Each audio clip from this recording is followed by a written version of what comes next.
Olá, está começando mais um programa Vida e Saúde na TV. No programa de hoje vamos falar sobre odontologia especializada. Para tal, eu conto com a participação especial do Dr. Sérgio Yuji Nakaoka. Ele que é especialista em dentística restauradora e pós-graduado em ortodontia. Seja bem-vindo, doutor.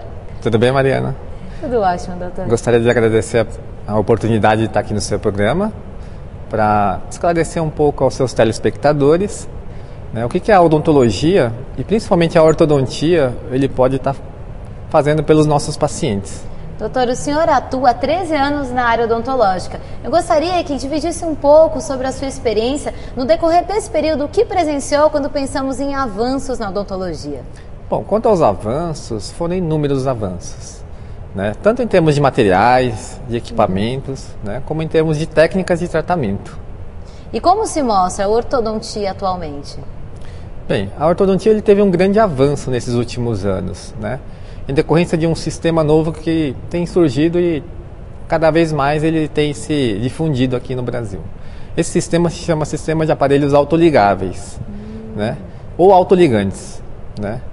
Além desses sistemas de aparelhos autoligáveis e autoligantes, temos também a presença de hoje de um dispositivo que a gente chama de mini implante. Bom, em relação a aparelhos autoligáveis, esses aparelhos são aparelhos um pouco diferentes desse sistema convencional que existe hoje. O sistema convencional de aparelho seria através do uso das borrachas, das borrachas coloridas. Qual que é a diferença? Que os aparelhos autoligáveis, eles dispensam o uso dessas borrachas. Então o aparelho ele tem um sistema de travamento, que não deixa o fio sair da posição. E qual que é o grande lance desse aparelho? É um negócio que se chama força de atrito. Então os aparelhos autoligáveis, eles diminuem o atrito entre o fio e o bracket. Consequentemente, ele torna o tratamento mais rápido, e não se requer que o paciente ele vá, muitas vezes, todo mês ao consultório para se ativar o aparelho. E mini implantes seriam pequenos parafusos, são parafusos mais finos do que dos implantes convencionais, são os implantes dentários. Esses parafusos eles são fixos ao osso, e eles ajudam na movimentação dos dentes. Além desses tipos de aparelhos mencionados pelo doutor, existem outros aparelhos comumente utilizados? Sim, além desses aparelhos autoligáveis, tem esses que são os convencionais, que são os mais popularmente conhecidos. Além desses aparelhos, também temos outros tipos de aparelhos, que são aparelhos removíveis, que são que normalmente utilizados pelas crianças, que saem da boca, e outros sistemas de aparelhos fixos. Então, dentro dos aparelhos fixos, a gente pode subdividir eles em aparelhos fixos metálicos ou estéticos. Dentre os aparelhos metálicos, temos os convencionais, temos os autoligáveis, que é o que eu mencionei anteriormente, e tem um outro sistema que se chama ortodontia lingual. A ortodontia lingual seria onde os brackets são colados atrás dos dentes, eles não são colados na frente dos dentes. E isso possibilita uma estética maior. E quanto aos aparelhos fixos estéticos, eles podem ser de porcelana, de policarbonato ou em safira. Doutor, é muito comum atrelarmos os tratamentos ortodônticos a questões estéticas, mas existem outros problemas que podem ser corrigidos através da utilização dessas técnicas? Sim, na verdade, o grande X do tratamento ortodôntico seria, além da correção estética, correção de problemas funcionais.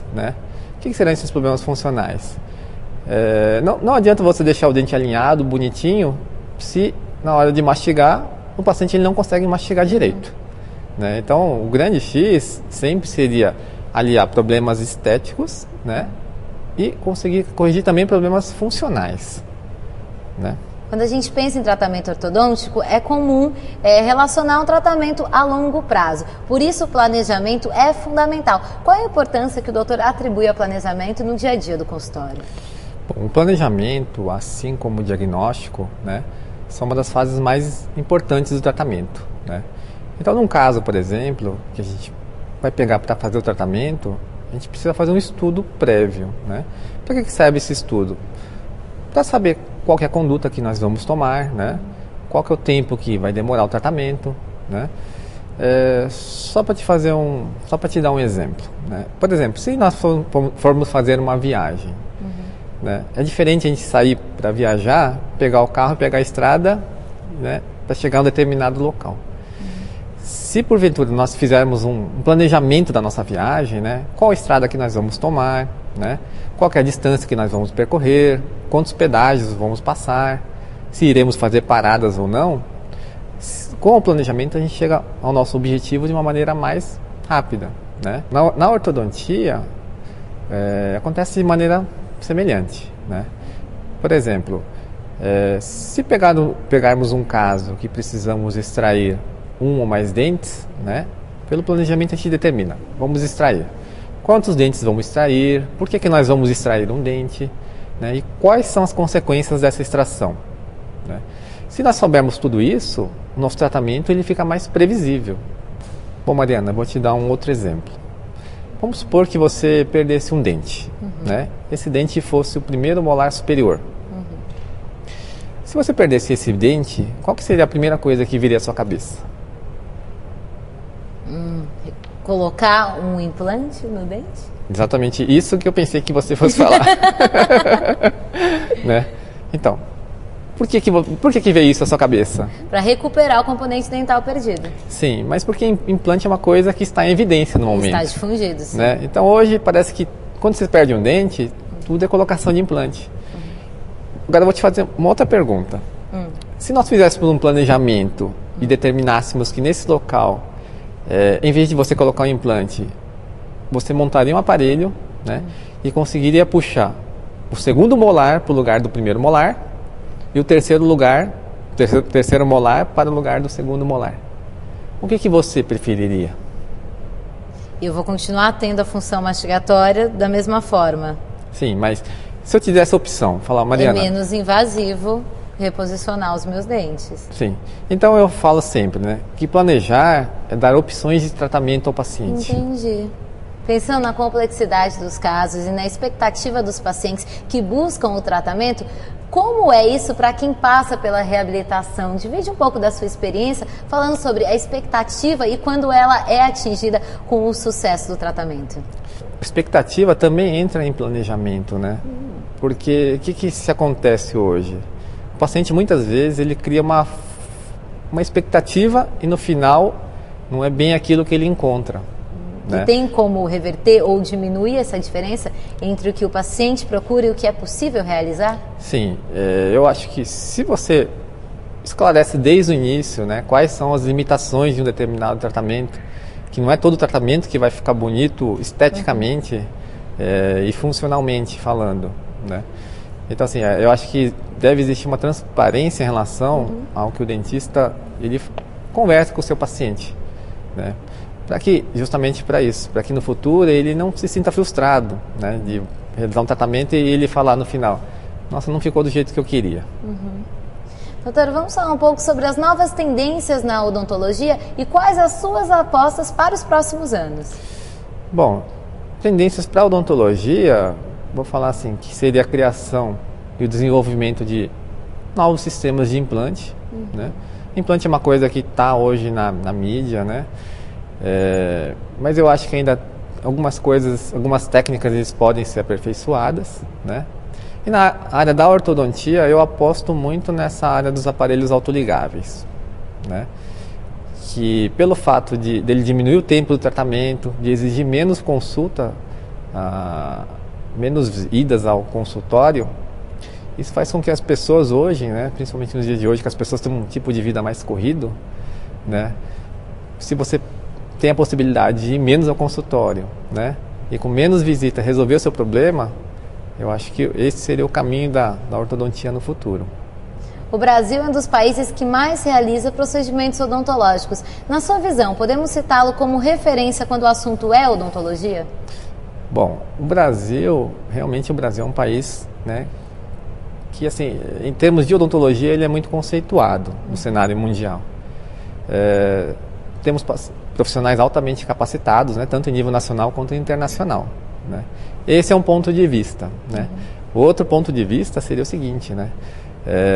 Existe um dado que fala que no Brasil aproximadamente 20% da população mundial de dentistas se situa no Brasil. Nossa, é um né? índice muito alto. Aproximadamente 220 mil dentistas, só em termos de Brasil. né? E ao mesmo tempo o Brasil é um país que extremamente carente em termos de assistência odontológica, né? Existem alguns dados, por exemplo, que dizem que cerca de 13% da população de 15 a 19 anos, que são jovens e adolescentes, nunca foram ao dentista, né? E além disso, que 15% da população de idosos, eles são desdentados, né? Então assim, a política pública de saúde bucal no Brasil ainda é muito precária. Porque ao mesmo tempo que nós temos muitos dentistas, temos muitas pessoas que não têm acesso ao dentista. É um pouco contraditório, ao mesmo tempo que a gente tem a mão de obra altamente capacitada e pessoas vêm de todas as partes do mundo para se integrar a esses especialistas, estudar ou até mesmo entrar em contato com as nossas técnicas, a gente ainda tem muitas pessoas que necessitam de cuidados e não têm o atendimento necessário. Exatamente. Então assim, eu acho que falar sobre odontologia é muito bacana, né? Mas, infelizmente, ainda não são todos que têm acesso ao tratamento odontológico. Por isso é tão importante levar informação e mostrar às pessoas as possibilidades de tratamento. É sempre possível e é sempre tempo de recuperar a saúde bucal. A gente, é claro, fala de um sorriso como importante para a nossa autoestima, um importante cartão de visita, mas a gente fala, antes de tudo, de saúde. E é fundamental buscar saúde, buscar mais qualidade de vida. Doutor, muito obrigada pela sua participação, por trazer mais informação e por se preocupar tanto com o planejamento e levar sempre informação aos seus pacientes no dia a dia. Obrigada. Obrigado. Programa Vida e Saúde na TV. Informação com responsabilidade para você.